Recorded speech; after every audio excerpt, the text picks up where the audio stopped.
Welcome to American Education FM, everybody. I'm Dr. Sean Brooks.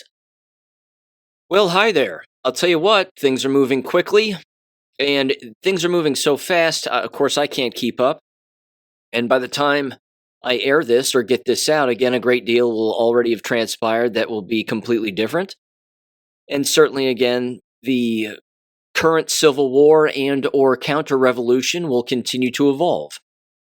This is getting deeper and worse for everybody on the left. It, of course, doesn't look good for people on the right either, certainly individuals who have been ignoring this level of fraud that's been going on nationwide for quite some time.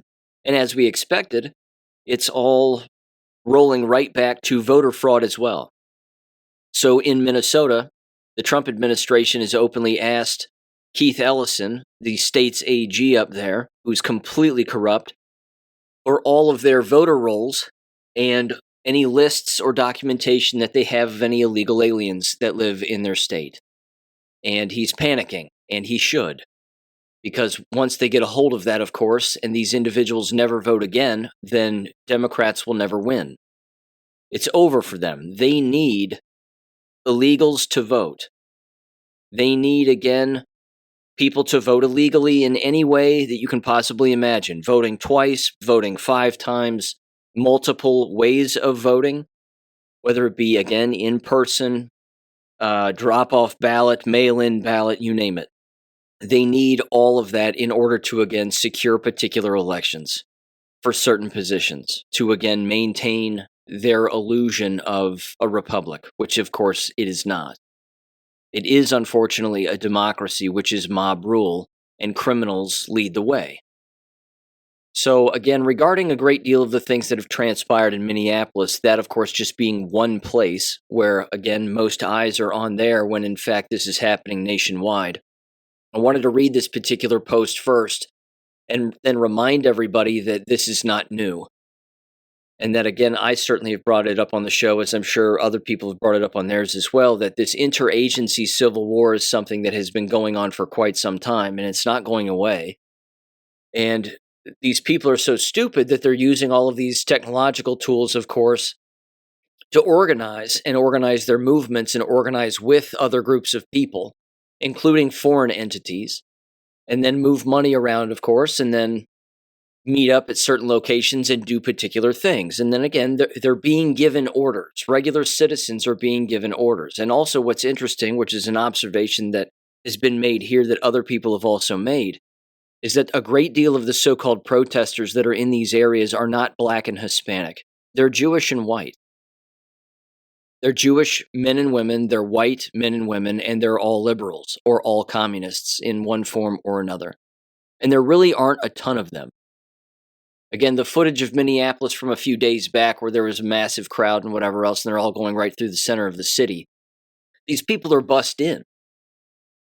They don't live there. They're out-of-towners. And again, it's all for effect. It's all just for visual brainwashing and visual effect.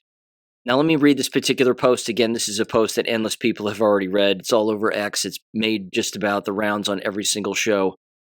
And this is from a former Green Beret officer, an Eric Schwalm. He said the following here, quote, "As a former Special Forces warrant officer with multiple rotations running counterinsurgency ops, both hunting insurgents and trying to separate them from sympathetic populations, I've seen organized resistance up close. From Anbar to Helmand, the pattern is familiar. Spotters, cutouts, dead drops, or modern equivalents, disciplined comms, role specialization, and a willingness to absorb casualties while bleeding the stronger force slowly. What's unfolding in Minneapolis right now isn't protest, quote unquote. It's low-level insurgency infrastructure built by people who've clearly studied the playbook." Now, before I keep going, I want to make a side note. Mossad is involved in this. That's one of the aspects that's being lost here. Again, there's I should say, speculation that the Pettit guy who got killed, the Jewish fella, that he is former IDF himself. And of course, he was there. There's also some indication that he's not actually dead and that some of that was fake. I don't have any proof of that. And I know that, again, I went over that in a previous episode, but it certainly indicates that he is in fact dead, but there's also, again, fake stories about him, or again, they might not even be fake, but I saw a particular headline indicating that he was, again, former IDF and that he died back in 2024. So again, the point is, the larger point is this: Mossad has their hands all over this. And one more side note is that there's an interesting clip on the internet of an Israeli gal, Jewish gal, and she's watching television, and on the TV as she's watching a particular news station in Israel, and it openly says that she's been killed. But she's alive and she's watching the story herself on the news. And she's yelling at the TV and yelling into her phone like, "Hello, I'm right here, I'm alive. Why are you running a news station using my image and saying that I'm dead?" Again, this is what Mossad does all of the time. They'll take a person's image, they'll throw it on a particular whatever, any kind of a news story, internet story, article, headline, again, TV, news outlet, whatever, and then they'll say that a particular person has been killed by XYZ, usually an adversary of theirs, so they like to think. Again, just gaslighting individuals, including the actual person whose image they've stolen, who's still alive. So again, this stuff it's mind-bending, but it's difficult for people to grasp, of course, because they don't stop to think about deception and how all of this actually works. Okay, the individual goes on here, and they said signal groups at 1,000 member cap per zone, dedicated roles, mobile chasers, plate checkers, logging vehicle data into shared databases, 24/7 dispatch nodes, vectoring assets, salute-style reporting, size, activity, location, unit, time, equipment, on suspected federal vehicles, daily chat rotations and time deletions to frustrate forensic recovery, vetting processes for new joiners, mutual aid from sympathetic locals, teachers providing cover, possible police department tip-offs on license plate lookups, home-based coordination points, rapid escalation from observation to physical obstruction or worse. Again, it's a military operation being done by people who are ex or current military and or intelligence related, both within our country and, of course, foreign entities as well. And teachers are there. School board members, city council members, they're all participating in this. You're talking about a RICO statute in a RICO case that would take down thousands, if not tens of thousands of people. It's too overwhelming to even grasp.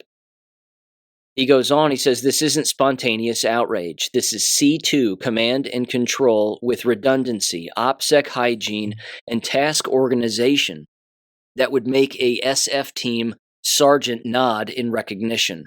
Replace ICE agents, quote unquote, with occupying coalition forces, quote unquote, and the structure map almost one-to-one to early stage urban cells we hunted in the mid-2000s. The most sobering part, it's domestic, funded, trained somewhere, and directed by people who live in the same country they're trying to paralyze law enforcement in.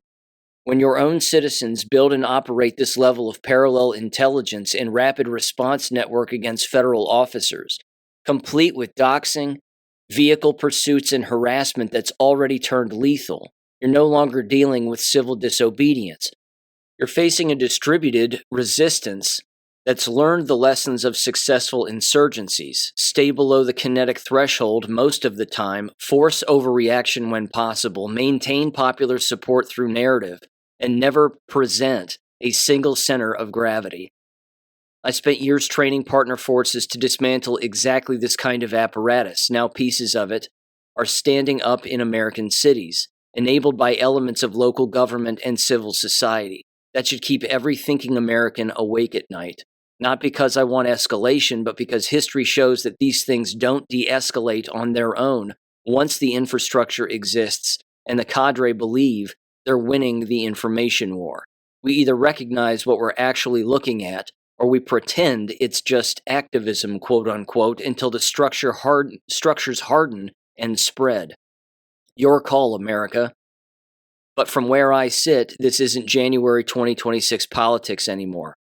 It's phase one of something we've spent decades trying to keep off of our own soil." Unquote. Now, here's the other interesting part about it, and it shouldn't shock anybody who listens to this show either. This is not new. The business of using these applications, specifically Signal, is not a new thing. If you get on the keyboard and you type in the word Signal, there's 24 posts that pop up, but only a few of them actually have to do with the actual application. On September 11th of 2020, which is drop 4672, it has a picture, a reposted picture, of a tweet from Jack Dorsey, the former, again, we'll say frontman for Twitter at the time. And he simply said, download at Signal app, signal.org, which of course is the website where you could download it. And he was telling everybody to do that. Not people like us, but people who, again, listened to Jack Dorsey and were on Twitter at the time when it was a hard left-wing playground, basically. But inside of the post, it says media keywords, Signal app, and then it says Signal since day one. Did they know? Quote, Signal became one of the top 10 most downloaded social apps on iOS yesterday for the first time, according to data from App Annie.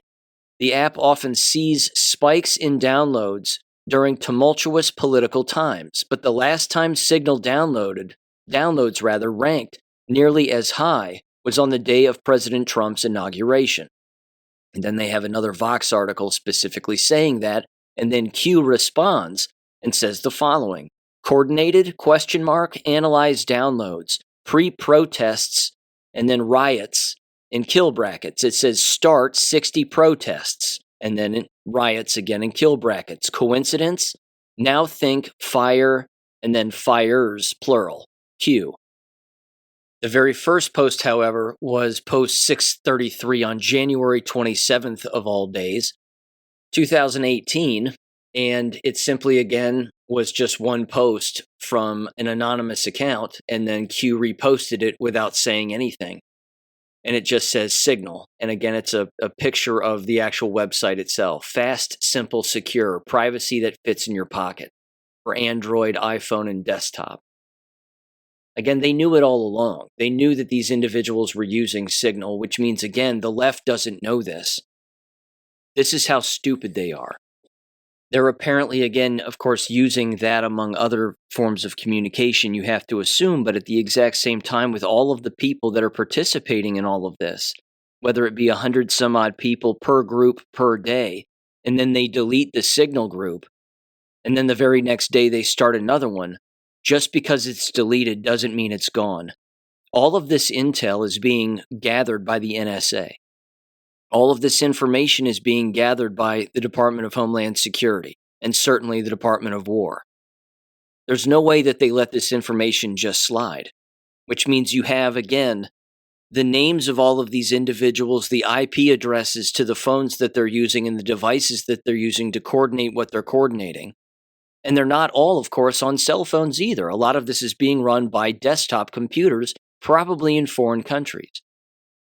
Another reason that you can also assume that Mossad is behind this to a great extent, and certainly, again, Mossad that works within our own government, to some extent anyway, is that as this is happening and as Minneapolis seems to be the focus and certainly the flavor of the week, you can just see the moves that Israel is making and that their politicians are making, and TikTok, of course, as well, because TikTok is now run by Jews. And what are they doing? They're openly, again, cracking down on quote-unquote hate speech, that if you say Zionist on TikTok, then you'll get your account wiped out.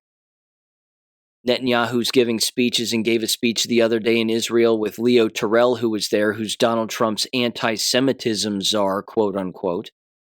Again, they're doing everything that they can do to make it completely illegal to criticize them. Just one step at a time, that's exactly what's happening. They're working toward that because that's their ultimate goal.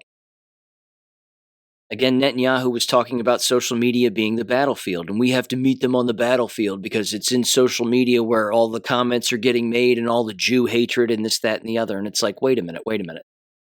People are learning and they're waking up to the lies. They're learning and they're waking up to real history and that we've been lied to about all of it. So, yeah, in moments like this, there's always going to be endless distraction events as the enemy again continues to move forward while people's attention is being placed on a separate location. But the location that people are paying attention to, again, specifically with Minneapolis, Minnesota, and of course, that's not the only thing people are paying attention to, but as they're paying attention to that, the enemy is located there as well. They're running the operation on the ground there to distract people again from the other things that are taking place and the movements that they are making. And in typical fashion and disappointing fashion, this leads directly, of course, to suicidal empathy, certainly from the left. Is that the left, again, has no problem being defrauded to their face, having their own money stolen to their face or even behind their back, whether it be, again, through open fraud or just tax fraud or whatever, voter fraud, you name it. And they're supporting it to their own detriment. That's the interesting part about all of this too, which again should prove the brainwashing. You've brainwashed a segment of the populace so much, and it's been so effective, that you have them again basically shooting themselves in their own feet on a constant basis, and then you're looking at them and you're saying, you should stop doing that, and they look back at you and they say, mind your own business, I know what I'm doing. And then they keep shooting themselves. As I've said before, these people, they have no powers of observation. They don't look around, and they don't see that they are in the vast minority, that the very people that they claim to be supporting, specifically, again, minorities like blacks, Mexicans, whatever, that these individuals are nowhere to be found. They are not out on the street protesting with them or alongside them. They just aren't there. They're working. They're raising their families. They're living their lives. They're smiling. They're laughing. And then you have these whack jobs getting on, again, a technological app to engage in an open insurgency while breaking the law and encouraging others to join them in breaking the law, believing that they are somehow fighting back against a tyrannical government. That's not what they're doing. And that leads me to this now, which is actually philosopher Carl Jung's concept of what he called archetypal possession. And I want to read this description because I think that it fits perfectly with the way that the left behaves and what they're looking for. Again, they're looking to fill a hole in them that they can't fill honestly with anything else because they don't have anything honest in their lives. So they actually believe that they are whatever they think, actual revolutionary soldiers of some kind, but they're not. They're not even pawns on a chessboard. They've already been used. They've already been discarded. They're just being pushed around sideways on a table to where they're just spinning in a circle. So here's a description of Carl Jung's archetypal possession. It says the following here. It describes a state where powerful unconscious archetypes like the warrior, anima, animus, or trickster overwhelm the ego, hijacking personality and behavior, leading to a loss of self-control and the feeling of being an instrument for an impersonal force, sometimes seen as spiritual inflation or an inflated ego identifying with a godlike figure. I'll give you another example before I keep reading this description here, but like moths to the flame, it's the same kind of behavior that you see with the left, specifically females, who again take to social media, TikTok, whatever. They're working, they're employed individuals. Whether they be teachers, nurses, whatever job they have. And they're usually positions, again, where they have to care for someone else. And then they have no problem, again, running to those technological devices, recording themselves on video, identifying who they are, and then wishing harm on people. Or openly saying things like, we should poison them. Or we should kill them. Again, very famously, there's video footage of a nurse going around talking about, again, poisoning ICE agents. So much so that you should date them, take them out to dinner, and then poison their drinks and poison their food. This is, again, archetypal possession. They are possessed by a false archetype, and it has them. It has them by the spine, leading these people around aimlessly.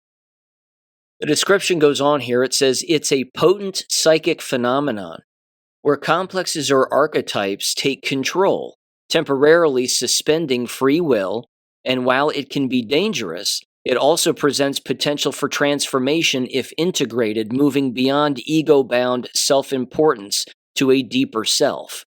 Unfortunately, in this case, it's not integrated in a positive way among the left.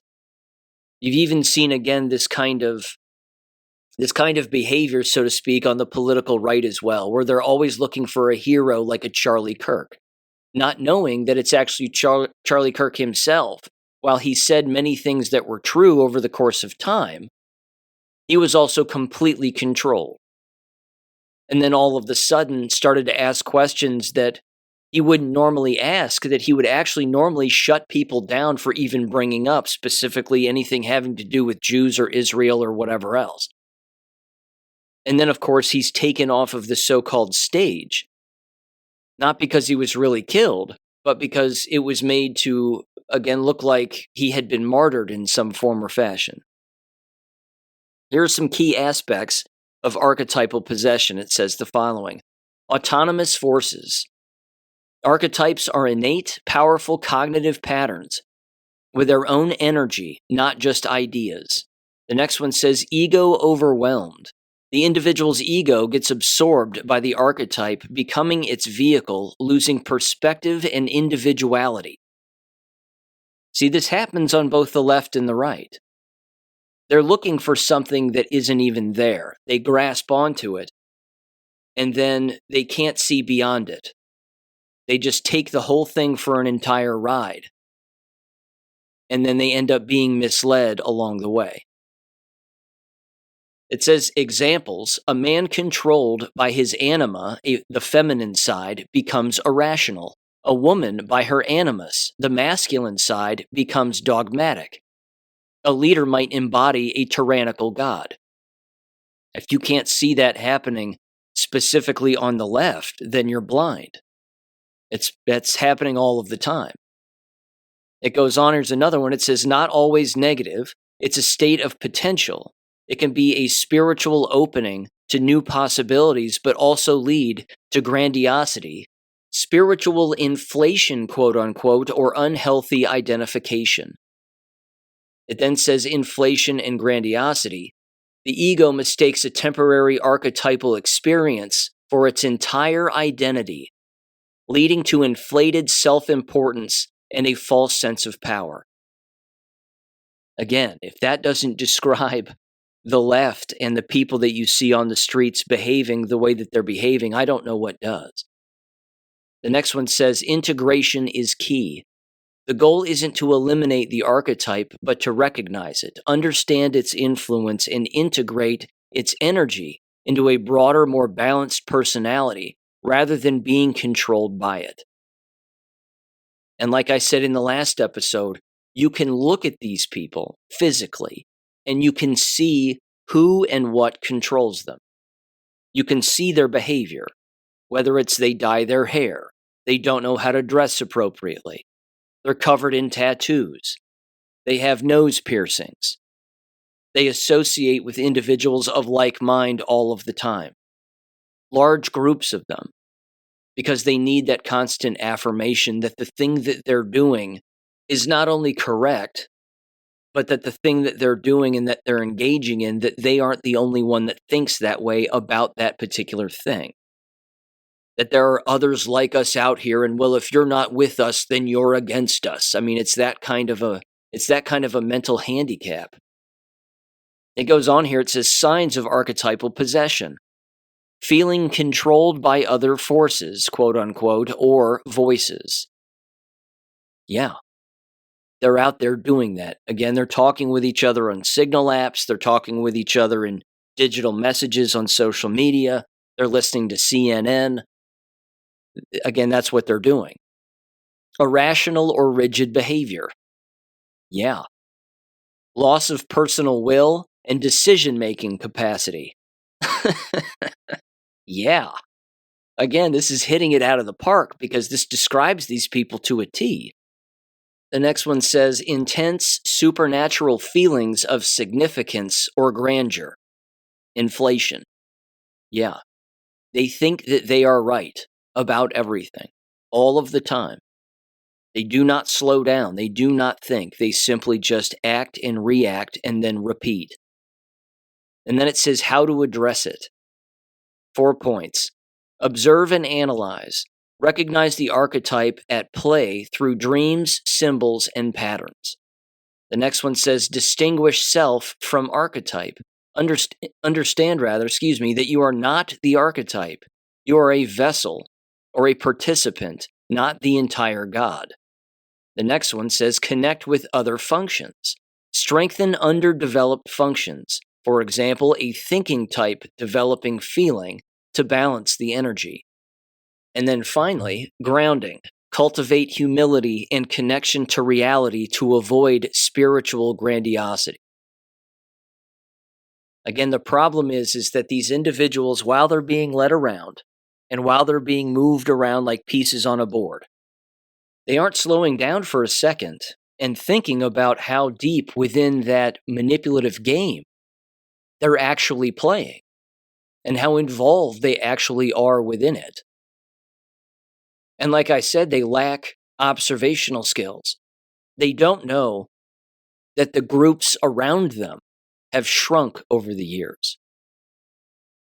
That the numbers of individuals, certainly in the United States, if not worldwide, can see the left-right paradigm and how they don't trust it and they don't believe it, and that entire political paradigm has been a game also. People on the right have a hard time waking up to it. People on the left have a hard time waking up to it, but they don't understand, both sides don't understand, is that there is a middle that exists at a higher elevation and that group is increasing in size. Usually because those individuals have seen the different archetypes that exist and said, wait a minute, I don't want to be a part of that. Not only do I not want to be a part of it, I don't want to affiliate with the individuals or activities that those individuals affiliate with. And then if that means that I have to walk a lonely path, so to speak, or a path on my own, then so be it. There are more of us like that than there are individuals, again, believing the left-right nonsense. But those on the left really have a difficult time with it because those are the ones, again, freezing their stones off in sub-zero temperatures over what? It's suicidal empathy. It's suicidal empathy all over again. They're supporting defending pedophiles who are illegal aliens, who are being rounded up and arrested. They are supporting fraud, healthcare fraud, Medicare fraud, insurance fraud, money laundering, all of it. They're supporting the people and the foreigners and the illegals who are engaging in all of that illegal behavior to their own detriment and to the detriment of their fellow legal citizens who are law-abiding, hardworking Americans. And they put pen to paper about it too, which is equally as detrimental and suicidal. I'll give you a quick example. This comes from OhioCapitalJournal.com, and it was a commentary written by a Mary Lou Jonek. And she wrote the following. Again, it's in the title. Springfield, Ohio awaits masked thugs out to brutalize neighbors and stomp on the Bill of Rights. Again, she doesn't know what she's saying. She doesn't know what she's doing. She doesn't know what she's writing. There's no thinking behind any of this. It's just reacting. She said the following here. Any day now, a swarm of armed state police dressed for war could descend on a metropolitan area in southwest Ohio.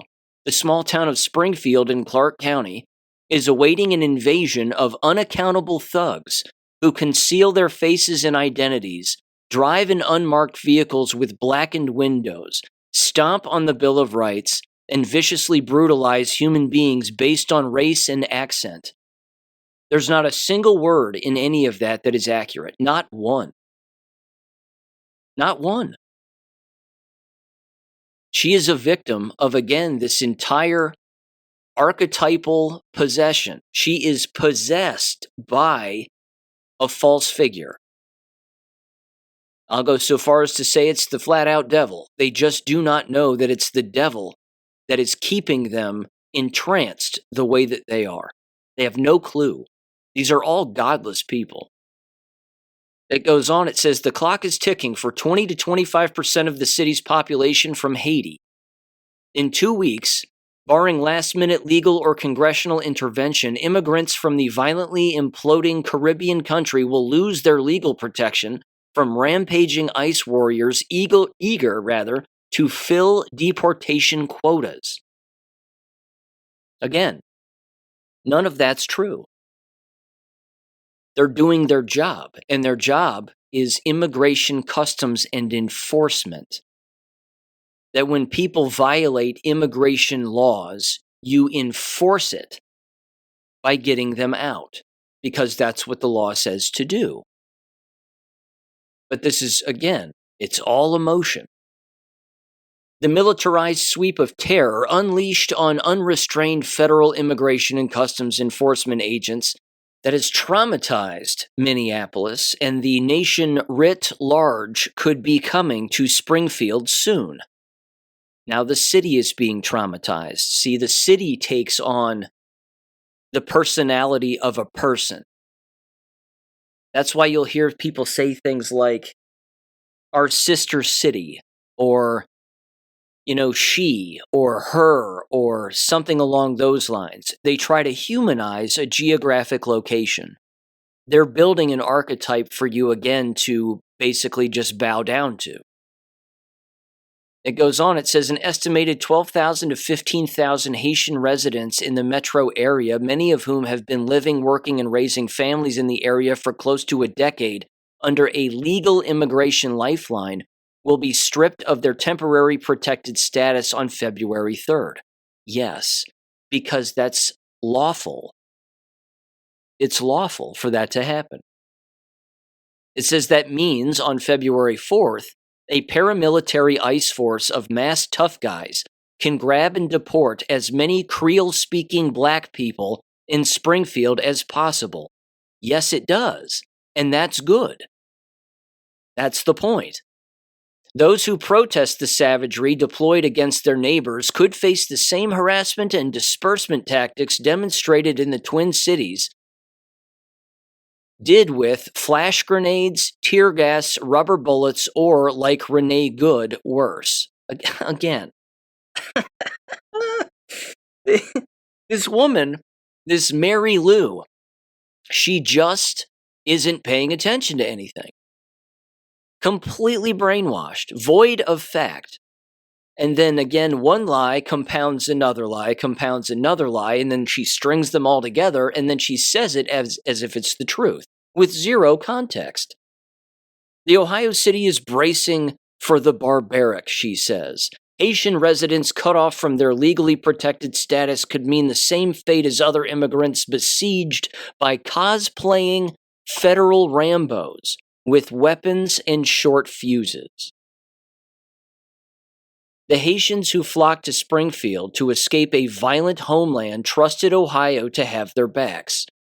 Well, they started eating cats, and then they relied on suicidal, empathetic leftists such as yourselves to support them. With these, again, archetypal believing individuals not understanding that the very thing that they are supporting and bowing down to will be the cause of their own death. These individuals, these foreign individuals, would just as soon stab them in the chest as they would ask for a dollar bill. It says they worked their tails off and endured much to revive a dying Rust Belt region. No, they didn't. They haven't done anything. They haven't done anything but take welfare money, your taxpayer dollars, and steal it. It says, but the lives they painstakingly built in Ohio as co-workers, business owners, community activists, and church-going family people are nearing an expiration date. It can't come fast enough as far as I'm concerned. This next paragraph is rich. She said, quote, the huddled masses who yearn to be free in Springfield are terrified of being turned into Haiti which is even more turbulent and deadly than when they left. It's not our problem. That's their problem. Fix your own country, because we're in the process of fixing ours. It is considered too dangerous by the U.S. for its own citizens, quote unquote.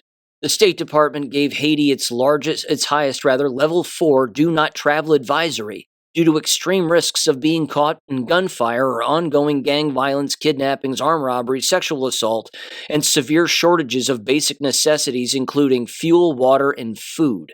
Again, the suicidal ideation and empathy of these people is astounding. They can't pick up on their own hypocrisy.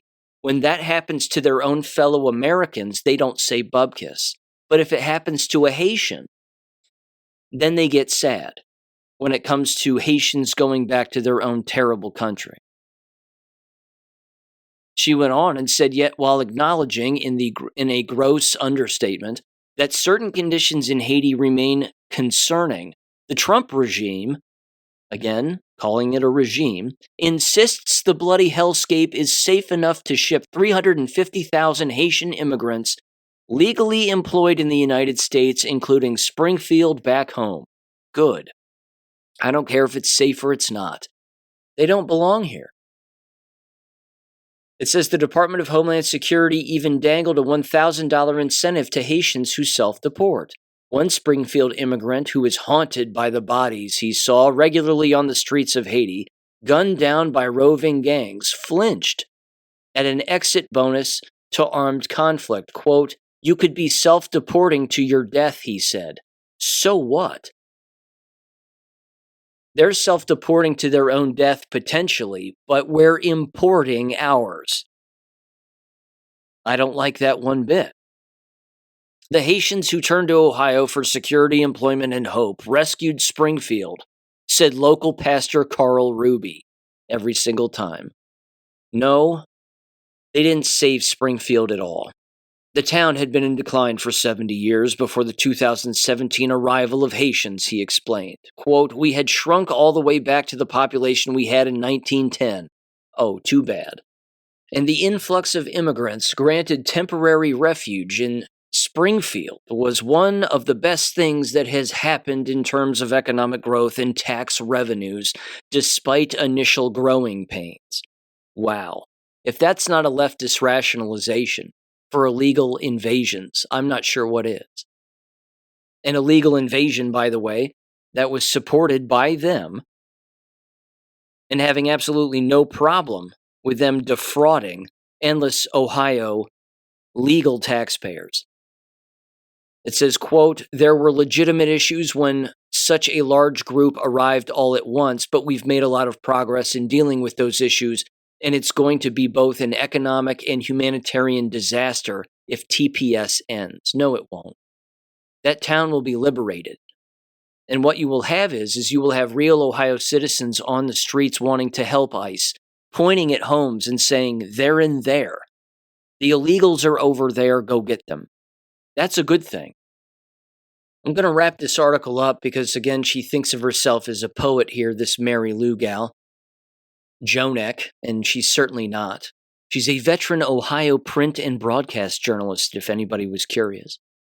But she says the following: Ohio's U.S. senators would be racing to obtain a TPS extension or redesignation for Haiti to give Springfield's immigrant community work permits, protections against removal to an extraordinarily unsafe country. But they acquiesce without a fight, while the madness of a militarized sweep of terror comes to Southwest Ohio. And it will, any day now, unquote. This woman's lost her mind. If she invites one Haitian into her home who's a male, he'll rape her and kill her. It's that simple. That will happen. So why don't we encourage Mary Lou to take in illegals? Go ahead and give them a place to stay and watch what ends up happening. They'll shit on your floor, eat your cat, rape you, and kill you. But don't worry, you wrote an article and a commentary article in the Ohio Capital Journal, and they'll never read it because they didn't even know that you supported them in the first place. I want to play one piece of audio to round this out. This is on Defiant L's X account at Defiant LS. And it's a liberal woman talking into her cell phone about things that have nothing to do with anything. And you'll see all the different archetypes that she's creating and how she's putting them all in the same bin to justify her behavior now, her existence now, and everything. It's only 45 seconds long. And like I said in the last episode, you can see these people. You can see the way that they look. It's in their eyes. There's an absence. And I'll get to that after this clip, but give her a listen in 3, 2, 1. I have figured out though, like why they're so they're so scared of liberal women, and like why we're so activated is because like we've been waiting for this fight forever. Like finally, like all the stuff we've stomached, Roe versus Wade being overturned, like all the BS about like women's rights and our bodies and our autonomy and like no fault divorce. We have been stewing for years. It's in our blood, centuries. So yeah, we're I guess a dog with a bone. Yeah, we're not letting it go. And women who are angry and been angry for a while, yeah, they're scary. I'm so mad and excited. She's a mental case. Every single subject that she just brought up there has nothing to do with anything that's happening right now. It's just this combination of all of those emotions about things for which they don't know the truth about, and then they compartmentalize it into one bucket, and then they carry that bucket around with them as a false identity, believing that it's really their identity, it's who they are. And then she rounds it out by saying that she's mad and excited. A person who is excited and mad at the same time is psychotic, because that's complete confusion. No one is angry and excited at the same time. It's, again, if you can see this woman's face, there's a lostness in her face, almost as if there's a piece of her that doesn't believe what she's saying is true. And that kind of leads me to this last point, which is the satanic lie of feminism. I came across a video the other day and I put it on my social media accounts, and it breaks my heart. It really does. I don't find videos like this to be entertaining in the slightest. But again, it was a woman, young gal, seemingly in her 20s, and she's recording herself, and she says, when I was in college, it's a short video, it's less than a minute. She says, when I was in college, I dated a guy from a traditional Christian family. We were together, and then he looked at me and he said, after college and after we graduate, let's get married and have kids. And she said, but I was interested in obtaining my degree for the thing that I wanted to do, for the job that I wanted to have. And so I broke up with him, and now I am doing the job for the degree that I earned, and I'm doing the thing that I said that I wanted to do. And then she stops talking abruptly.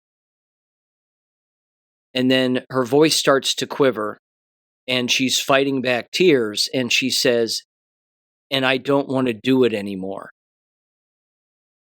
And then she reaches to turn off her phone.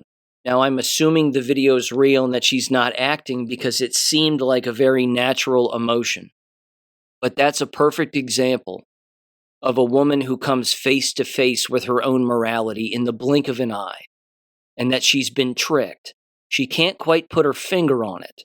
She doesn't know all of the elements that led to her being pulled away from what was probably a pretty good guy, coming from a good family who wanted a family of his own with her. But she's now come to the realization that she chose poorly. She picked the wrong road in life. There are videos like that all over the place of endless people. And that's really what is behind a lot of what you're seeing with a lot of these women. They are void of God and the presence of Jesus, even though he's always there, but they don't know that. Because their God is whatever's on TV. Their God is whoever agrees with them about whatever they believe, which is false. And then they tell themselves that their body matters, that Roe v. Wade matters, not knowing that that entire thing was a lie.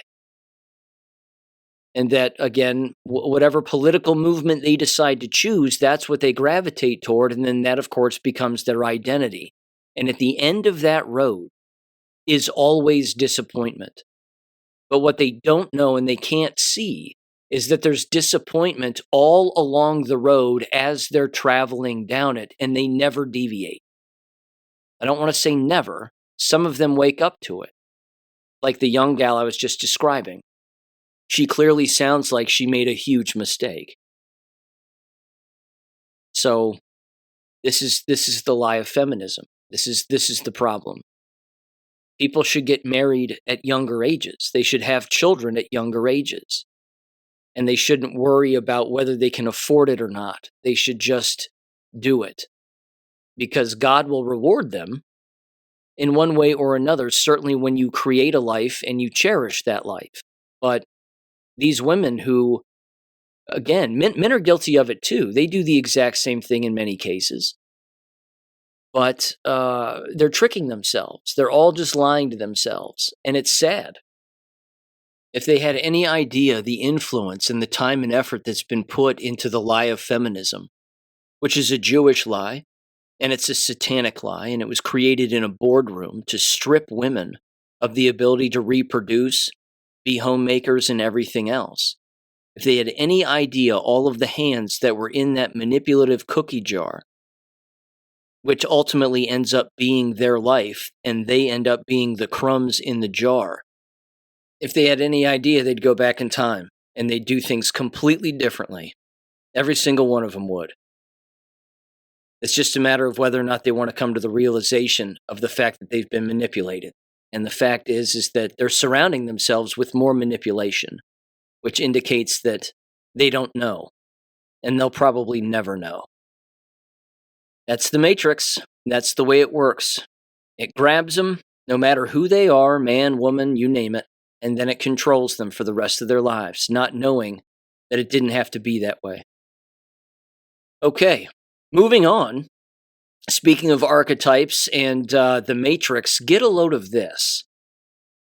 This is horrific.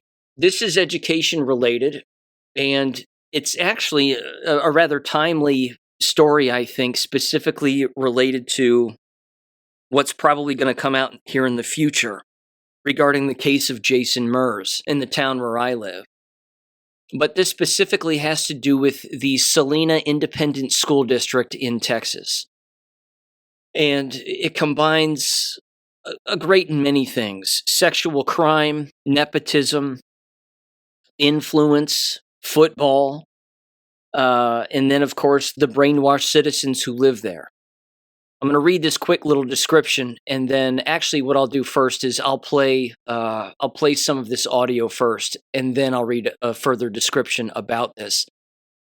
So here we go. Give this audio a listen regarding this story, which, again, has been going on now for the last, I want to say, couple of months, but it's just kind of wrapping up here within this past week. So give this a listen in 3, 2, 1. Celina ISD trustees will hold their next board meeting tomorrow. It comes 3 months after former middle school coach Caleb Elliott was arrested and charged with recording video of naked students in a locker room. We are getting our first look at one of several investigations into that case. Celina ISD released a redacted copy of an independent investigation that it commissioned in the wake of Elliott's arrest.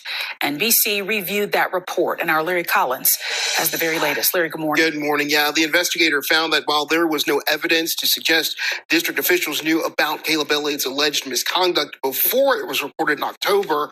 There were systemic issues and failures in Celina's athletic department and at Moore Middle School. We should point out that report was heavily redacted, with the district citing confidentiality laws. In an 85-page report, 39 witnesses recount the start of Caleb Elliott's career with Celina ISD, first as a substitute at Celina High School, and then hired by former Moore Middle School principal Allison Genn in 2023. Witnesses told investigators the middle school job came at the urging of Caleb's father, Bill Elliott, who at the time was Celina High School's head football coach and the district's athletic director. They recount concerns about Elliott's maturity, said he took multiple attempts to pass his teaching certification. The report also describes a heated exchange overheard between Genn and Bill Elliott. The investigator finding Bill Elliott exerted his influence in the process by which his son Caleb Elliott was hired. One witness said Genn told them it was the Celina way, or something to that effect. Flash forward to October 2nd, 2025. A witness shared with another, some kids were saying Caleb Elliott was recording in the locker room. The next day, a text was sent to all coaching staff. Coaches do not have your phones out in the locker room. Caleb Elliott did not show up to work and was arrested and placed on administrative leave. The investigator determined both witnesses took prompt actions after hearing this information.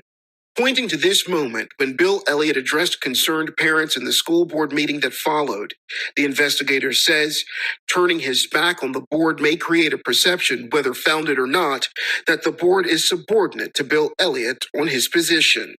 The investigator found no evidence, however, to back some of the allegations made in multiple lawsuits naming the district. The report says there is no evidence Caleb Elliott was moved to Moore due to an improper or unlawful relationship. There are no witnesses reporting inappropriate behavior prior to October 2nd. No witness had knowledge that Elliott installed cameras in the prior school year. Genn and Bill Elliott resigned a day after the school board first reviewed the report. The investigator determining placing Caleb Elliott's alleged victims into programs overseen by Bill Elliott raises significant concerns regarding public trust. In a statement last week announcing his retirement, Bill Elliott said in part, quote, "Over the past 33 years, I have been blessed with the opportunity to create lasting memories and build meaningful relationships that will carry with me for the rest of my life. I am deeply grateful to Celina ISD for the support and trust extended to me throughout my career." In a statement announcing Genn's resignation, she said, quote, "It has been an honor and privilege to serve alongside such a dedicated and passionate staff. Over the past 3 years, I am incredibly proud of what we have accomplished together and the positive impact we have made on our students." Larry Collins, NBC5.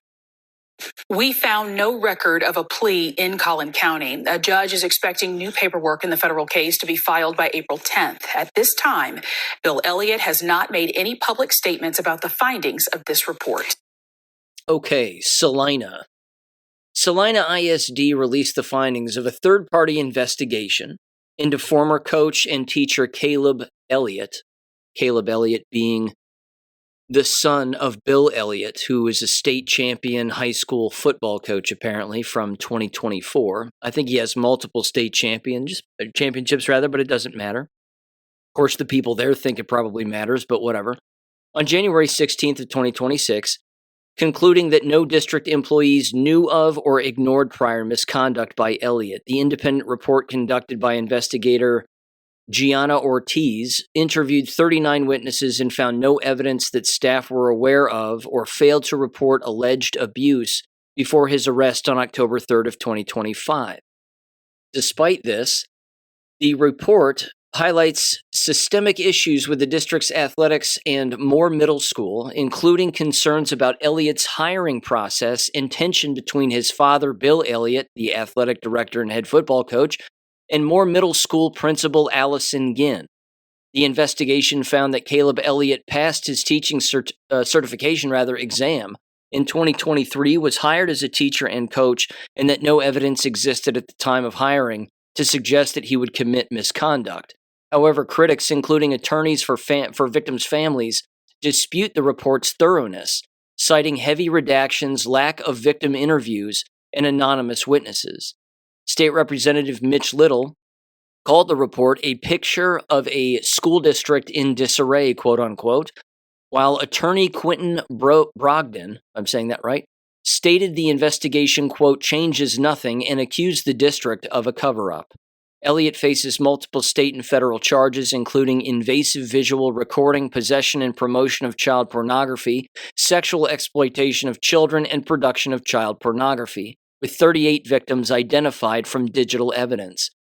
His father, Bill Elliott, and Principal Ginn resigned amid public pressure, and 17 families have filed a civil lawsuit alleging the district ignored warning signs and failed to protect students, unquote. You can take a pretty good guess as to how this went down, and having not been there, of course, I don't know all the ins and outs, nor have I read the report. However, I know the environments, and I know how they behave. A head football coach is basically king in Texas. It's typically how they're treated, like they're the most upstanding citizens of the area, and the area needs them, and the area will not succeed without a football coach who has a state championship ring on his finger. Again, this is the archetype that these people fall for. He then engages in, I presume, nepotism, to say the least, by forcing a middle school principal or highly encouraging her to hire his son. Was sex involved in that exchange or that coercion? I have no idea, but certainly unprofessionalism was. She probably didn't want to hire him for one reason or another. He wasn't very good. Maybe he was flirtatious with certain students. Maybe he did XYZ, who's to say? Just again, unprofessional maybe. But then, again, the father's influence in the town and the area, and then, of course, over her, basically saying, hey, look, if you don't hire her, then I'm going to file a complaint against you and whatever else. Workplace bullying takes place. He gets hired. And then he engages in what he engages in, hiding cameras in the locker room. I would have liked to have known who found the cameras and when they found them and when they reported them. Those kinds of details in this particular case would have really been interesting to find out. But even so, with all of that aside, it's rather obvious again what goes on. And then, of course, the coach showed up at a school board meeting. He gave a 3-minute, 5-minute speech, whatever it was, to the area, fully saying again that his son is going to seek justice or, receive justice, and he's not protecting his son, and he understands the frustration. He wants justice to be served, and blah, blah, blah.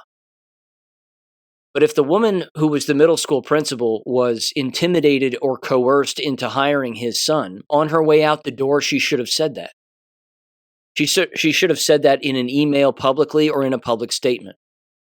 I was coerced, I was pressured, unless, of course, again, she engaged in unprofessional misconduct that led to him being hired in the first place. So it's disgusting. Again, horrible situation, horrible case, but this kind of thing happens in school districts all across the nation all of the time. They also lie during these investigations as well. That happens constantly. These individuals, again, will be interviewed by a Title IX investigator or an outside investigator or endless parties, and they'll tell the same story.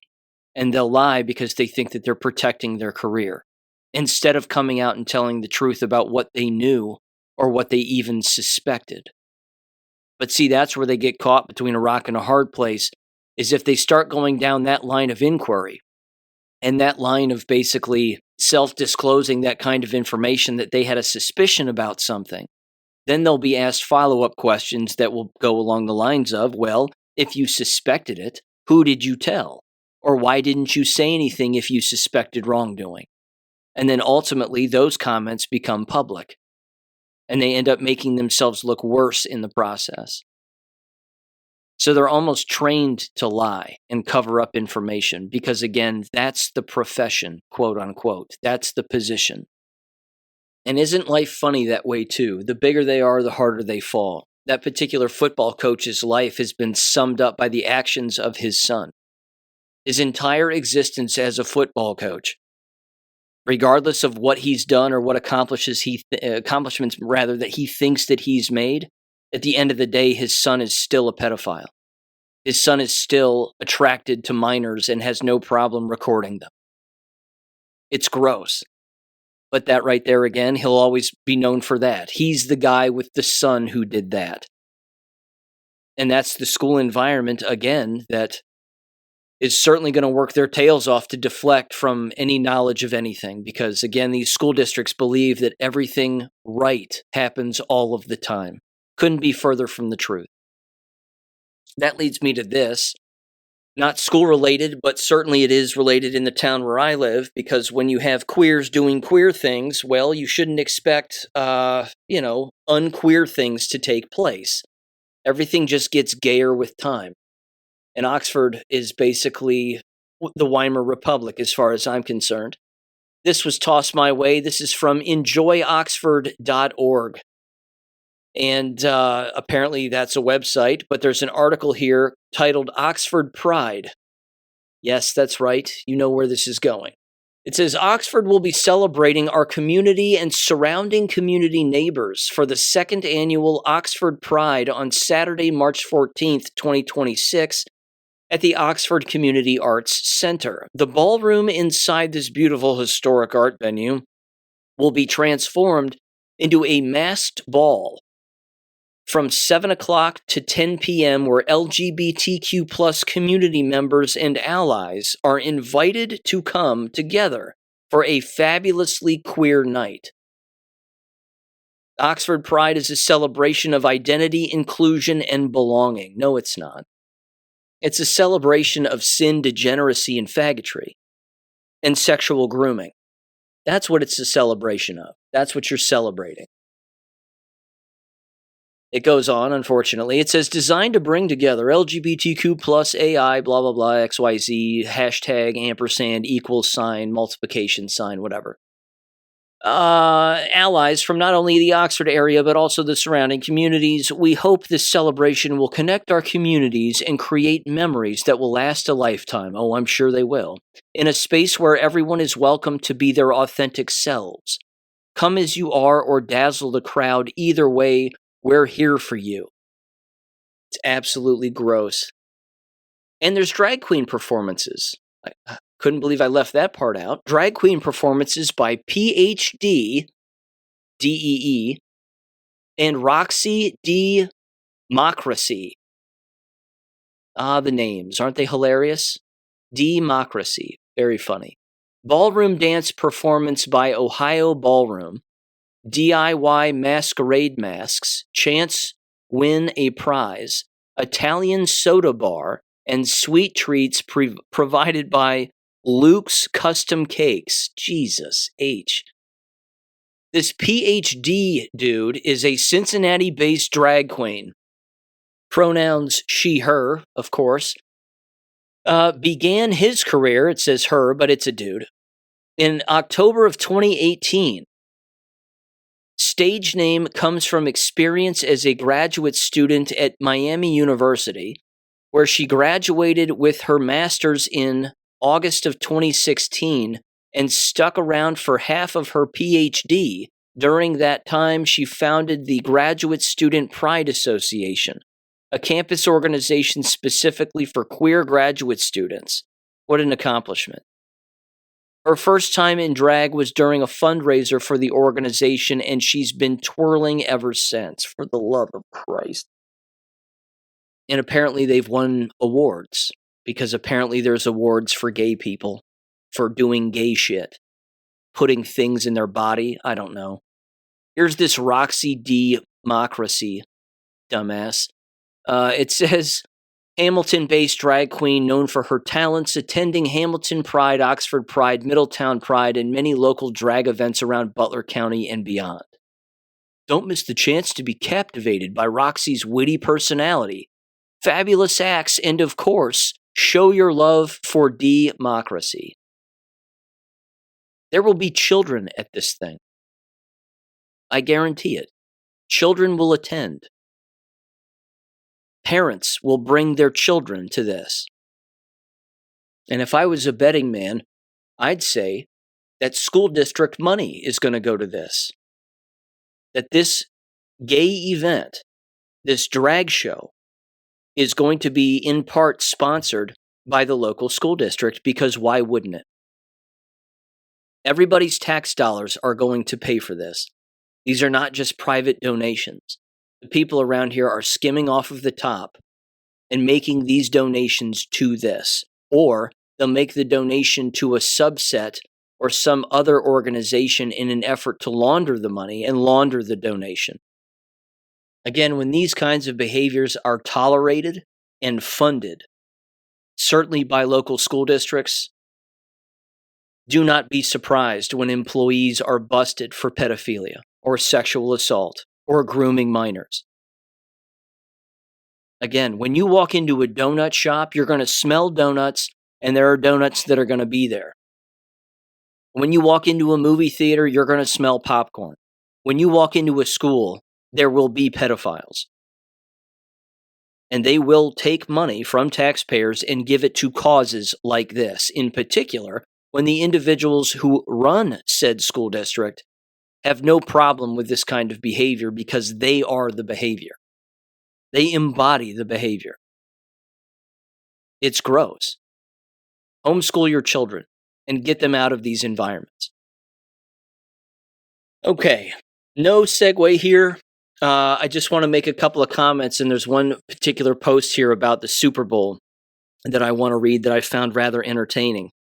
First of all, I've said, of course, all along that football is fixed. All it takes is one play, sometimes two plays, whatever it may be within a football game, in order to have things shift in a particular direction.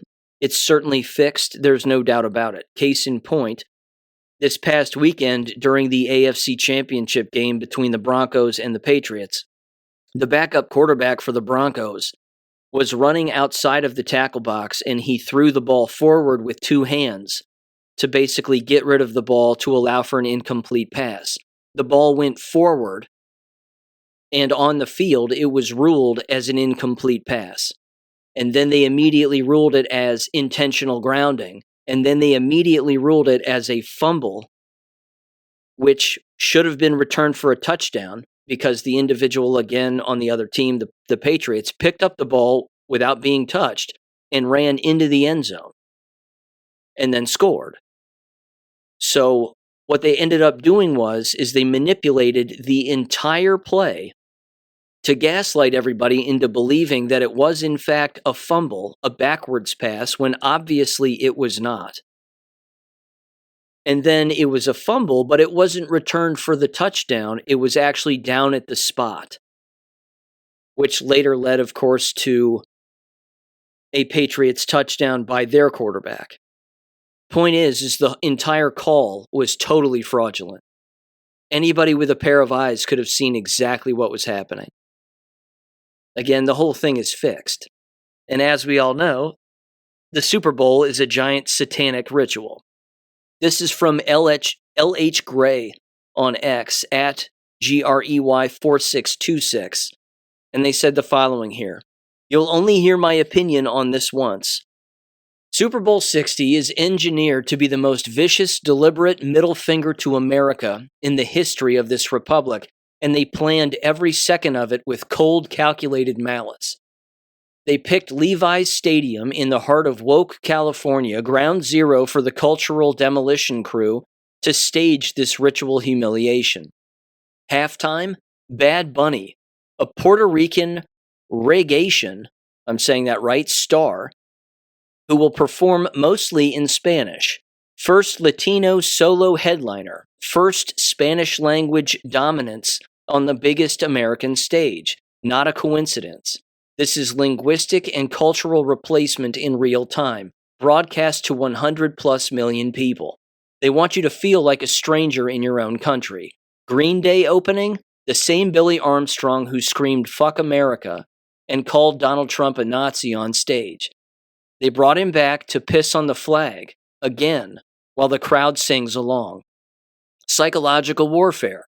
Normalize hatred of traditional America, make patriotism feel like the fringe position. Then the pre-kickoff circus. Coco Jones singing "Lift Every Voice" and "Sing," and the black national anthem, quote unquote, that conservatives correctly call divisive as hell. Charlie Puth and Brandy Carlisle doing the actual anthem in America the Beautiful, but sandwiched between identity politics theater, so the real anthem feels like an afterthought. Even Trump called this shit out, said the entertainment sows hatred, quote unquote, and he's skipping the game. But the NFL doesn't care. They hate you. They hate Red America, flyover country, and people who built this nation. This isn't entertainment. It's a psyop to erode national cohesion, to make you accept that American, quote unquote, now means borderless, raceless, rootless, global consumer sludge. They timed it perfectly. Peak division, post-election bitterness, immigration wars raging. Every choice is a blade aimed at your identity. They want you angry, alienated, and eventually apathetic, so you stop fighting when the next phase of the replacement rolls in. This Super Bowl isn't a game. It's a declaration of war on the historic American nation. I'll be starving that fucking beast. You couldn't pay me to watch a second of it. And then 3 middle fingers, unquote. Yeah, I'm not going to watch it either. Again, I've skipped Super Bowls in the past, don't care. It's all just terrible. And the amount of money that's going to be thrown around during that game and the amount of children that are going to be trafficked and everything else, I mean, it's a yearly ritual, and it's just disgusting. So, yeah, don't feed the beast. Again, regarding the past game, that AFC Championship game, you know, you put the Patriots in the Super Bowl again against the Seattle Seahawks. Not the first time they've been there. And it's just not a revenue-generating game if you have a backup quarterback for the Broncos who ends up in the Super Bowl. They need the young kid to be the quarterback. They need the Patriots back in the Super Bowl. I mean, again, it's scripted. You have an East Coast team and a West Coast team. The furthest geographic points that exist, practically. So they're trying to encompass the entire nation. Again, I don't buy it. I'm just not buying into it. One more move that they made, which is absolutely hilarious, and of course, strictly about money, it's not about the right thing, is apparently they invited Shedeur Sanders, the backup quarterback for the Cleveland Browns, to participate in the Pro Bowl, which is this watered-down version of what it used to be. Now it's just a flag football game. But that's it. He's going to be a quarterback in the Pro Bowl flag football game. I mean, again, wrap your head around that. He's terrible. He's absolutely awful. But they, again, invited him there, and he's going. Because it's about money. It's not about what's right. It's not about rewarding actual hard work, so to speak, or actual athleticism. It's about rewarding a face and a name and trying to put that out there because apparently all he's good enough to do is play flag football. He can't play in the NFL, but maybe he can play an exciting flag football game. So let's get him to do that, and then people will watch the Pro Bowl just because he's there. It's so gross. And it is a humiliation ritual. Again, the poster made an excellent point. It really is. They're trying to dumb you down and get you to actually believe their bullshit. Well, I guess I'll watch because, you know, he's athletic and he's fast and that could be fun. What a waste of time. Read a book. Open up a book. Thriftbooks.com, ladies and gentlemen. Also on my website, direct link to thriftbooks.com. Armreg as well. And don't forget Money Tree Publishing. Great books at all of those locations. Ladies and gentlemen, I'm going to leave it there. Thanks for listening as always. I'll catch you on Friday. Peace. Thank you for listening to American Education FM. Make sure and check out AmericanEducationFM.com for more information. Take care and God bless.